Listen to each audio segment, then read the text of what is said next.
حضرت جابر ابن عبداللہ کہتے ہیں جب خندق کی جنگ ہو رہی تھی نا، غربت بڑی تھی، قحط بڑا تھا، صحابہ پریشان تھے، دو دو تین تین پتھر پیٹ پہ باندھے ہوئے. میں حضور کو دیکھ کے گھر آیا تو زوجہ سے کہا بھلی مانس کچھ ہے کھانے کی؟ کہنے لگی تھوڑے سے جوں ہے. تو میں نے کہا پیسو گی تو کتنی روٹیاں بنے گی؟ کہنے لگی 2-3. کہنے لگے سالن. تو زوجہ کہنے لگی اگر وہ بکری کا بچہ ذبح کرو تو 3-4 بندوں کا سالن بھی بن جائے گا. کہتے میں نے اسے ذبح کیا، بیوی سے کہا تو جوں پیس. کہتے میں نبی کریم کی بارگاہ میں حاضر ہوا. زوجہ کہنے لگی کان میں کہنا حضور کے سارے نہ آئے. میں نے کان میں جا کے کہا حضور 2-4 بندوں کی روٹی ہے آ جائیں. حضور باہر نکلے خندق سے، باہر نکل کے فرمایا چلو بھائی سارے. جابر نے کھانا پکایا ہمارا. حضرت جابر کہتے میں نے دوڑ لگائی، گھر آ گیا اور میں نے کہا تجھے تیری مار ہوئے، حضور تو 1000 سے زیادہ بندہ لے کے آ رہے. تو کہتی تو نے کہا نہیں تھا نبی پاک سے 4-5 بندوں کا ہے. حضرت جابر کی زوجہ کا عقیدہ سنو. کہنے لگے میں نے تو کان میں کہا تھا، دوسرے نے سنا بھی نہیں، وہ تو حضور نے کہا سارے چلو. تو کہتے زوجہ مجھے تسلی دینے لگی، کہنے لگی بس پھر جو نبی آ رہے ہیں وہ انتظام بھی کرائیں گے.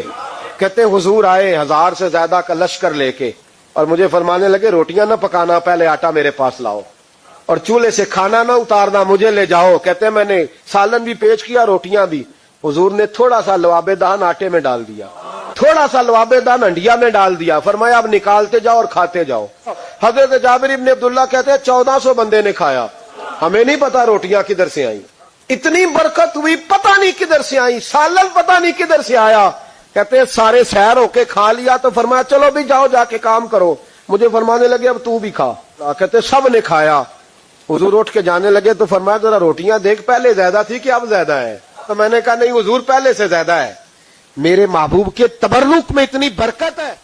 امام اعظم ابو حنیفہ کا زمانہ، ایک بادشاہ نے قسم کھا لی، اپنی بیوی سے کہنے لگا اگر تو چاند سے زیادہ خوبصورت نہ ہو تو تجھے 3 طلاقیں. اب مسئلہ بن گیا.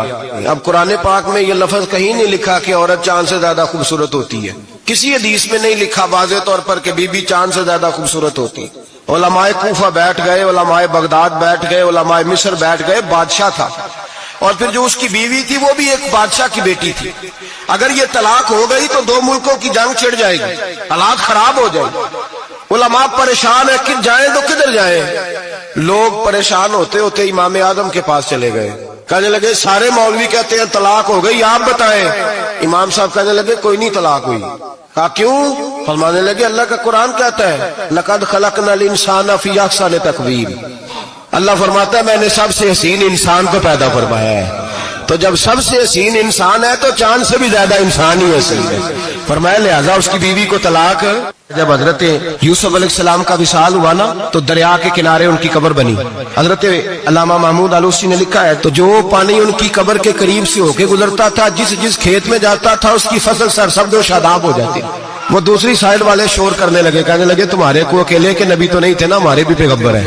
وہ حضرت یوسف علیہ السلام کی قبر کھود کے تابوت نکال کے دوسری طرف لے گئے. انہوں نے کہا جناب ہم نے وہاں دفن کرنا ہے، ہمیں بھی تو سرسبز و شاداب ہونے کی ضرورت ہے نا. اب شور ہو گیا، ادھر والے کہیں ہم نے دفن کرنا ہے، ادھر والے کہیں ہم نے. بڑے لوگ بیٹھے، قوم کے بڑے، انہوں نے کہا سنگ مرمر کا مقبرہ بناؤ اور ان کی قبر کے قریب سے دریا کا پانی، پھر آگے جا کے ایک حوض بناؤ، اس میں سے سائیڈیں نکال لو.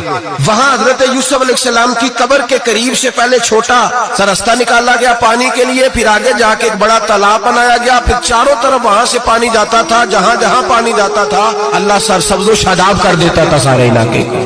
نبیوں کی قبروں میں ان کے وجود میں رب کریم نے برکت رکھی ہوئی ہے.